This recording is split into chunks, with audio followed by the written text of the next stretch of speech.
Last stop, South Africa, was absolutely breathtaking. Right now we're at our final stop of our Intelligent World Drive, the United States. Los Angeles looks quite familiar, yet it has many different things to offer to us, and we're going to take a look at them right now.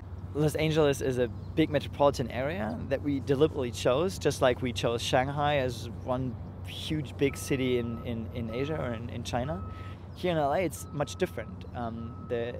The area of the city is spread out quite a lot. Living density is not as high, and for public transport that's a challenge because it doesn't really make sense to go to areas where there's not a lot of people getting on and off a subway, for example.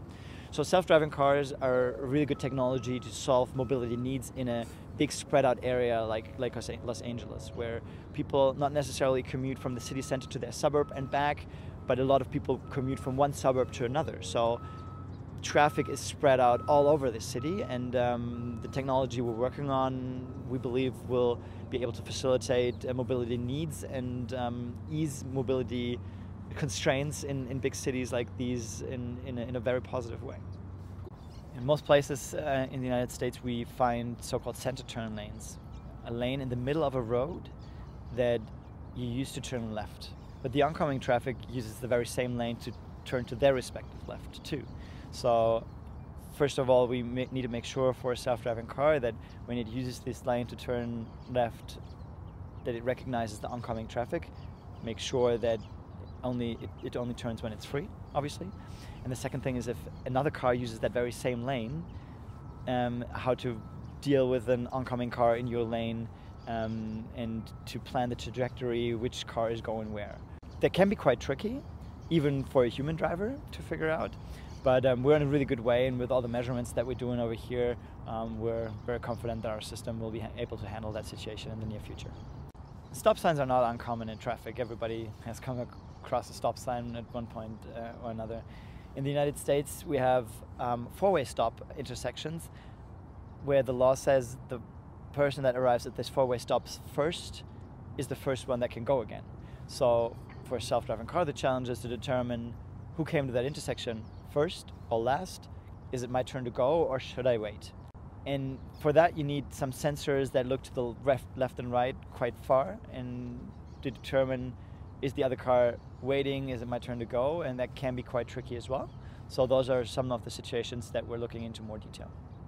Many intersections in the United States work with stop signs, and we found some intersections that not only have 4 streets meeting each other, we had 6 or even 8 that came together at one point that worked with all stop signs. It's been quite tricky to see, even for me as a driver, to see which car arrived before me and which arrived after me, so when was it my turn to go. For a self-driving car, that can also be a challenge if there's not really guiding lines on the intersection, and many cars that arrive there that are sometimes obscured by some infrastructure or other cars, so I still need to make sure that I can see if this car arrived before me or after me, and that's something I have not seen anywhere else on our trip. I was personally quite surprised about some pedestrian crossings that we came by with our car, as there were parked cars on the side of the road that obscured the view onto that pedestrian crossing. So even for me as a driver, it was not so easy to see if there was a pedestrian that wanted to cross the street or no.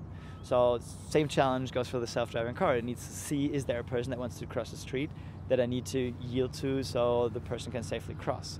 The difficulty with that is that the laws of physics still apply even for self-driving cars. We can only brake for a pedestrian that wants to cross the street as soon as we see him with our sensors, or me as a driver with my eyes. And when there's a car parked that obscuring the view, then this might be a potentially dangerous situation. So we really need to make sure with our sensors that we are able to pick up a pedestrian that wants to cross as early as possible, even though there's a parked car. And with modern radar and camera technology, well, we cannot fool the laws of physics, but we can make sure that we get the earliest and best recognition of a potential situation that can be dangerous in the end.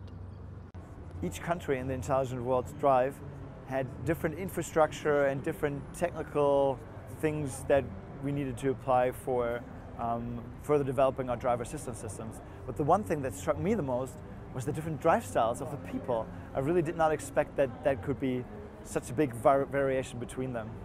On a personal note, what I've learned and what I will treasure for a very long time is the deep dive inside view to the development process of a self-driving car. That's something probably not many people get the chance to, so I'm very thankful for that.